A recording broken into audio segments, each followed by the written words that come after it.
स्वागत है आप सभी का एनएफ न्यूज पर। मैं हूं आपके साथ रोहित।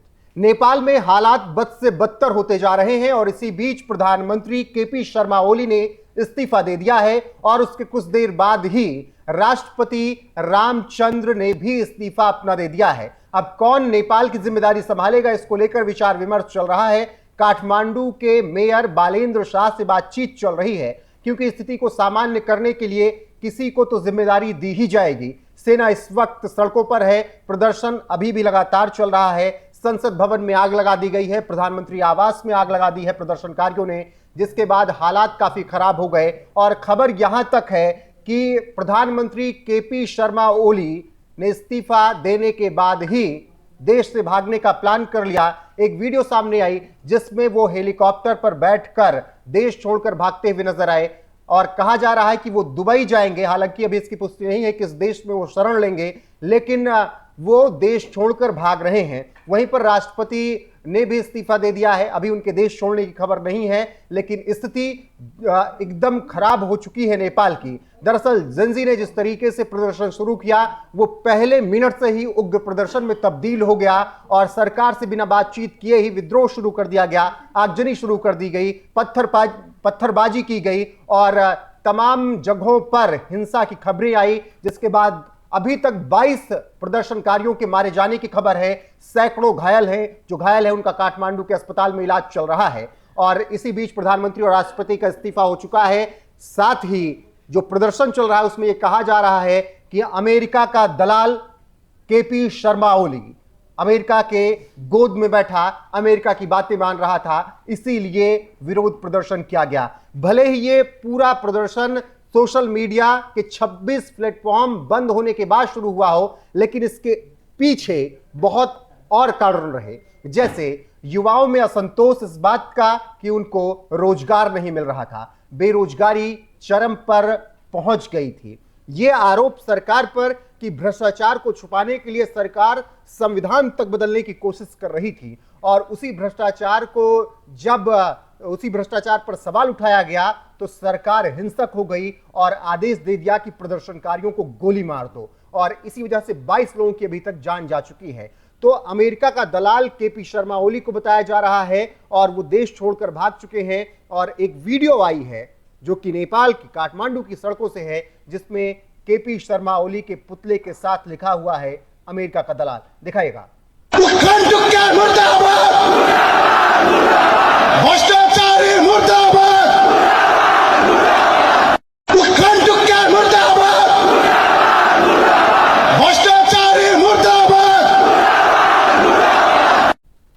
तो ये जनता का विद्रोह आप देख रहे हैं किस तरीके से काठमांडू की सड़कों पर नजर आ रहा है और लगातार जनता केपी शर्मा ओली पर हमलावर थी। हालांकि इसके बाद जो सोशल मीडिया पर बैन लगाया गया था उसे वापस ले लिया गया, लेकिन केपी शर्मा ओली ने इस्तीफा देने के साथ ही देश भी छोड़ दिया, ऐसी खबरें आ रही हैं। और राष्ट्रपति रामचंद्र ने भी अपना इस्तीफा दे दिया है और केपी शर्मा ओली को इस वक्त बताया जा रहा है अमेरिका का दलाल। चलिए आपको विस्तार से और चीजें बता देते हैं। नेपाल में जेंजी के आंदोलन के बीच प्रधानमंत्री केपी शर्मा ओली और राष्ट्रपति ने इस्तीफा दिया, तो इसके बाद से ही अब वहां पर ये खबर आ रही है कि काठमांडू के मेयर से बातचीत चल रही है कि वो जिम्मेदारी संभालें, स्थिति को सामान्य करें।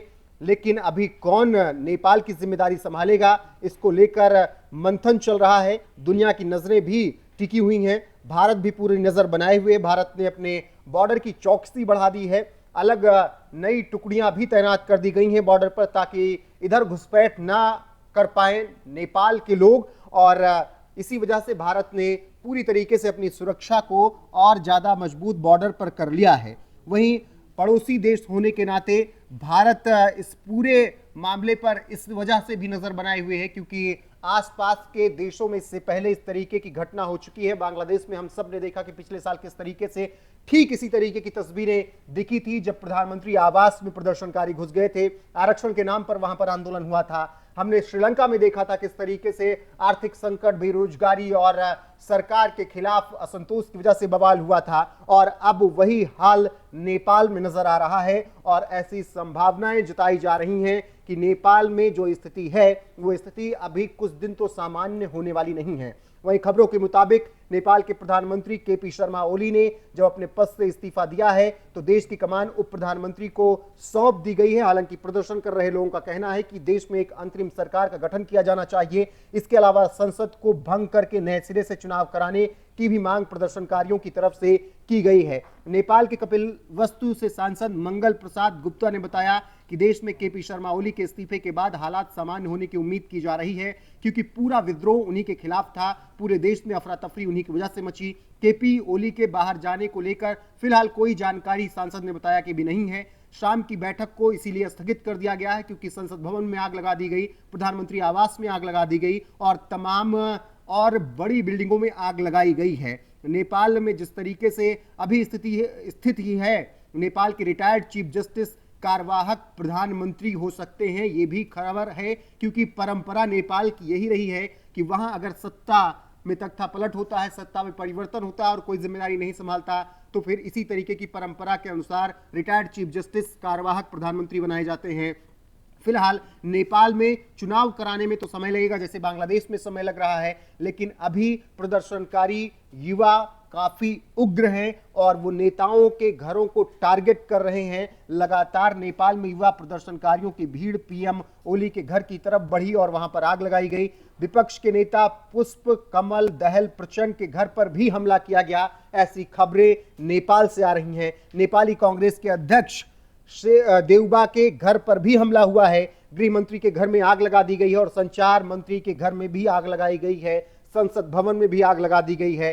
तो फिलहाल अभी ये खबर नेपाल से आ रही है। वहीं राष्ट्रपति और प्रधानमंत्री के अलावा तमाम और मंत्रियों ने इस्तीफा दिया है। इनमें से नेपाल के कृषि मंत्री रामनाथ अधिकारी हैं, जल आपूर्ति मंत्री प्रदीप यादव ने भी इस्तीफा दिया है। नेपाल में शेखर कोइराला, नेपाल कांग्रेस गुट के मंत्री भी इस्तीफा दे रहे हैं, ऐसी खबरें हैं। इससे पहले सोमवार को नेपाल के गृह मंत्री रमेश लेखक ने हिंसक विरोध प्रदर्शन की जिम्मेदारी लेते हुए इस्तीफा दे दिया था और उस इस्तीफे की वजह से ही माहौल वहां पर बना कि और नेता इस्तीफा दें और अब आखिरकार इस्तीफों की झड़ी लग गई है।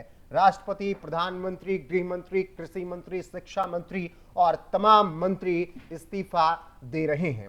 तो ये तस्वीरें जो नेपाल से आ रही हैं वो निश्चित तौर पर नेपाल के भविष्य के लिए चिंता का विषय हैं, लेकिन जो दुनिया देख रही है उसके लिए कुछ नया नहीं है। तमाम देशों में ऐसा हो चुका है और वहां पर इसी तरीके से अंतरिम सरकार का गठन किया गया। लेकिन जो प्रदर्शनकारी रहते हैं, अंतरिम सरकार के गठन होने के बाद ऐसा लगता है कि उन्हें अंतरिम सरकारें भूल जाती हैं। इसका उदाहरण समझिए बांग्लादेश से, जहां पर शेख हसीना के तख्ता पलट के लिए माहौल यह बनाया गया कि आरक्षण चाहिए। आरक्षण के नाम पर सड़कों पर युवा उतर गए, बवाल काट दिया, मुजीबुर रहमान की मूर्तियों को तोड़ा गया, बवाल मचाया गया और शेख हसीना को देश छोड़कर भागना पड़ा। वो भारत में इस वक्त हैं। अब वहां के आरक्षण वाले युवाओं के साथ यूनिट सरकार क्या कर रही है कुछ पता ही नहीं। आरक्षण मिल रहा है कि नहीं मिल रहा है ये भी अब कोई पूछने वाला नहीं है। यानी युवाओं को ठगा तो बांग्लादेश में गया ही गया। श्रीलंका की बात करें तो श्रीलंका में इसी असंतोष की वजह से युवा सड़क पर उतरे, वहां पर भी तांडव मचाया युवाओं ने और अब उनको पूछने वाला कोई नहीं। श्रीलंका में खाना पानी, 2 वक्त की रोटी कौन मुहैया करा रहा है? भारत। अब वही युवा जेनजी जिन्हें कहा जा रहा है नेपाल में, उन्होंने यहां पर इसी तरीके का बवाल किया है और स्थिति क्या होगी? बांग्लादेश और श्रीलंका वाली 4 दिन बाद अंतरिम सरकार बन जाएगी।